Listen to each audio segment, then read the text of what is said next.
Welcome back to the deep dive. So when you think about self-improvement or, any kind of spiritual path, the whole thing usually feels like you're adding something. Right. It's a process of accumulation. You're trying to gain knowledge, acquire some better state of mind, or build a better version of yourself. But the traditions we're looking at today, Advaita, Vedanta, and Zen Buddhism, they just turn that whole model on its head. They absolutely do. If you really dig into their core teachings, you find this very counterintuitive claim. Spiritual awakening isn't about adding a single thing. It's about subtraction. It's an act of experiential undoing. Exactly. So today we're looking at these two, they're incredibly rigorous systems of what you could call deconstructive spiritual inquiry. And their goal isn't to fill your head with new beliefs. It's to systematically, piece by piece, dismantle the mental structures you already have. The concepts, the assumptions, all the things that, get in the way of seeing what's already there. So our mission for this deep dive is to really trace that deconstructive logic. We want to pull out the techniques they share to force this undoing, and this is crucial. Get clear on the ontological differences. What it means to realize identity in Advaita versus realizing not two in Zen. They sound similar, but they're not. Not at all. Okay, so let's start with the goal itself, this full lived experience of reality as non-dual. In Advaita Vedanta, which comes down to us mainly through Sankara's reading of the Upanishads, it's called Advaitavada. The theory of non-difference. Right, and Advaita just zeroes in on this idea of identity. It does. It posits this ultimate non-difference between Brahman, ultimate reality, and Atman, which is the individual self. The big takeaway is in that foundational statement. This Brahman is the self. And when they say the self, the Atman, it's important to be clear what they mean. It's not your personality or your thoughts. No, not at all. It's self-existent awareness itself. It's boundless or ananta, and it's the one thing that stays constant, through every state, waking, dreaming, even deep dreamless sleep. It's like the screen that all the movies of your life are projected onto. The screen is always there. That's a perfect analogy. Now, Zen Buddhism, on the other hand, comes from a different place. It's drawing from Madhyamaka philosophy, from Nagarjuna. And it approaches the non-dual through what's called Advaita, the theory of not two. Exactly. So instead of affirming an identity, Zen's primary move is to negate difference. And the big one, the one that really shakes things up, is this collapse of samsara and nirvana. Right. Our everyday conditioned reality and the absolute unconditioned reality. The source text is so clear on this. Samsara is nothing essentially different from nirvana, and vice versa. So they're not saying they are the same thing. They're saying they are not two separate things. And that's the subtle but profound difference. Advaita is ultimately affirmative. It says there is a real, eternal self, and it is Brahman. Zen is fundamentally negational. It just removes the conceptual split between opposites until there's nothing left to separate. So practically speaking, for you, the seeker, what does that mean? Both traditions agree suffering is caused by avidya, by ignorance. But Advaita would say that ignorance is you failing to see the self you already are. Whereas Zen would say the ignorance is the very act of making these conceptual splits in the first place, creating a this versus a that in a reality that's whole. So the root problem is objectification. Absolutely. We take a thought, like myself, or enlightenment, and we turn it into this solid, separate thing out there that we have to get. Both traditions are designed to short-circuit that habit. Because the self, or reality, is, as they say, always present. It ever is. It's only our trying to grasp it that makes it seem distant. And that paradox leads us right into this huge philosophical problem in Advaita. Yeah, this is the real bind. If Brahman is nirguna attributeless, beyond all description, beyond any duality, well, how do you teach that? Right. How can a teacher, using words, using concepts, guide a student to something that has no concepts? It's a classic trap. The teaching process itself, what they call a prama, is dualistic. You have a teacher, a teaching tool like words, and a result, which is knowledge. But that whole structure contradicts the goal. If self-knowledge brahmajnana were a product of an action, like studying, it would be an effect. And anything that's an effect has a beginning, which means it has to have an end. It's temporary. Which means it can't be the ultimate eternal truth. So real knowledge of Brahman can't be an effect. It has to be a direct realization. An immediate intuition. Yes, and an upava, something that is totally construction-free. You don't learn it, you just realize you are it. The identity is so complete that knowing and being are the same thing. The knower of Brahman becomes Brahman. That's the one. But, it sounds so mystical, but there's a real logic to it, and this is where Sakkara brings in scripture, the Vedanta sentences. Not as proof exactly, but more like a mirror. Right. The idea is that if you, the student, still need a book to tell you what you are, it's just a sign that ignorance is still running the show.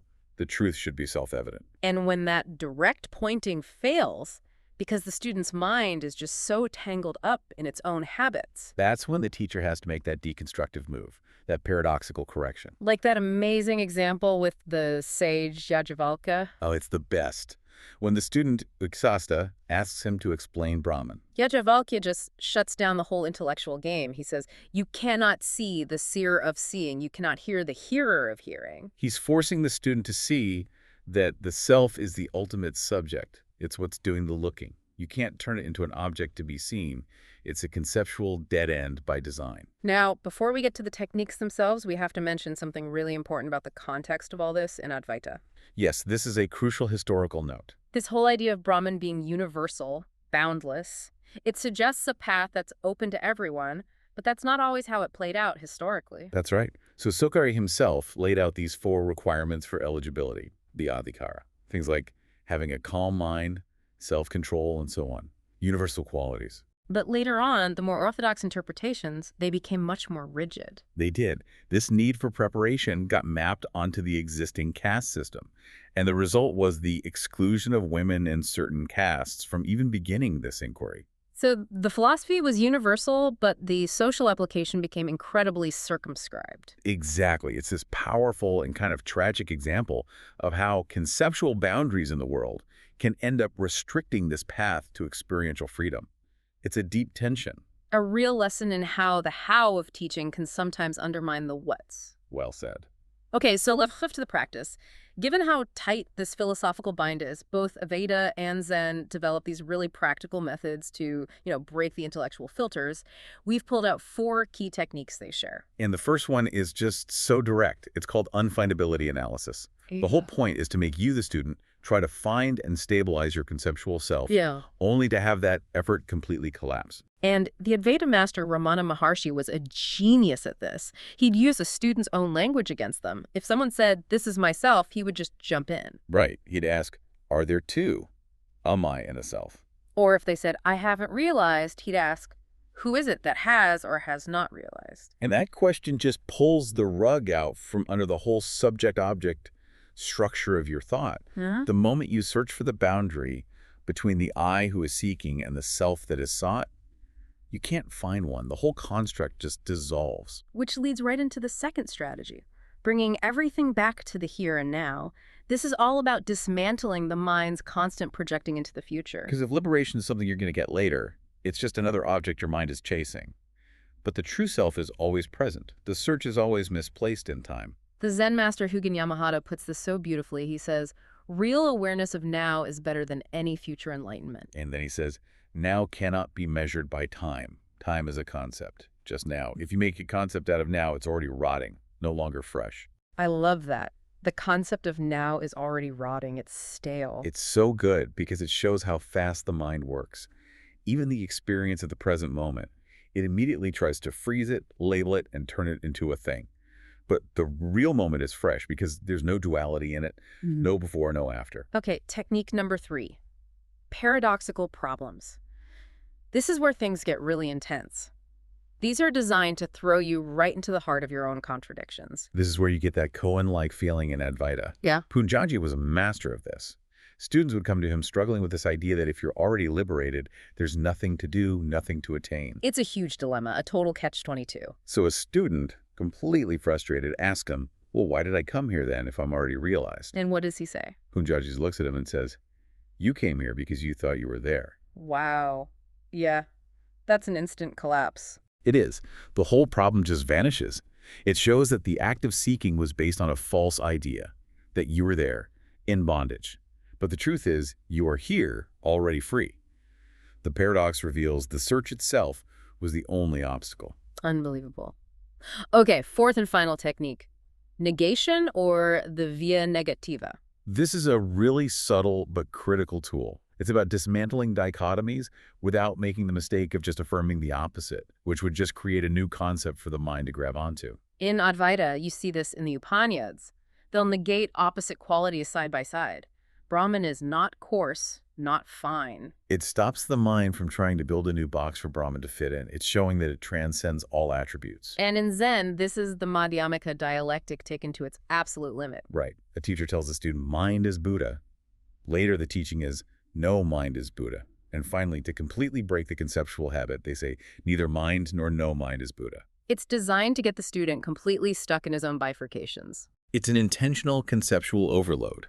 And when all these techniques work, they lead to a shared experience. They precipitate this state of radical not knowing, a still point. The conceptual mind just runs out of road. It has nowhere left to go. In Advaita, this is often described as a sudden shift, a realization of consciousness only, where you see the world just as it is, as it appears. And it's described as having this tremendous kind of selfness and a totally full sense of existence. The struggle against reality just stops. In Suchi Zen, the practice that cultivates this is shikantaza, or just sitting.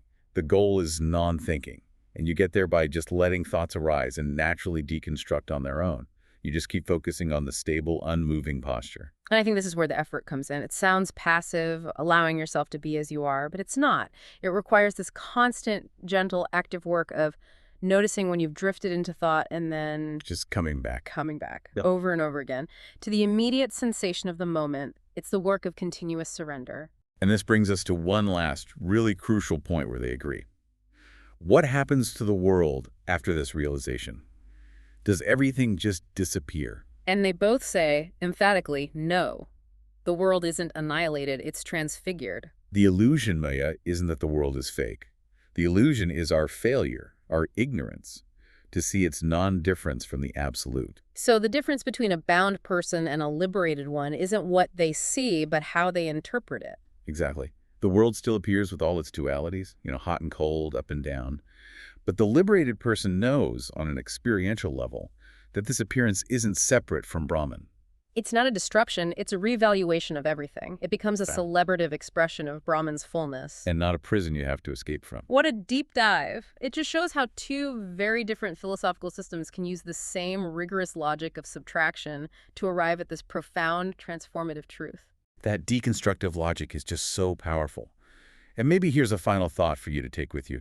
The Advaita tradition sometimes sees creation as the Leela, the divine play or sport of Brahman, an outpouring of fullness. Right. So if liberation awakens you to this deep unity, this truth, that your identity with Brahman extends to every single being, then that has to completely redefine your moral life.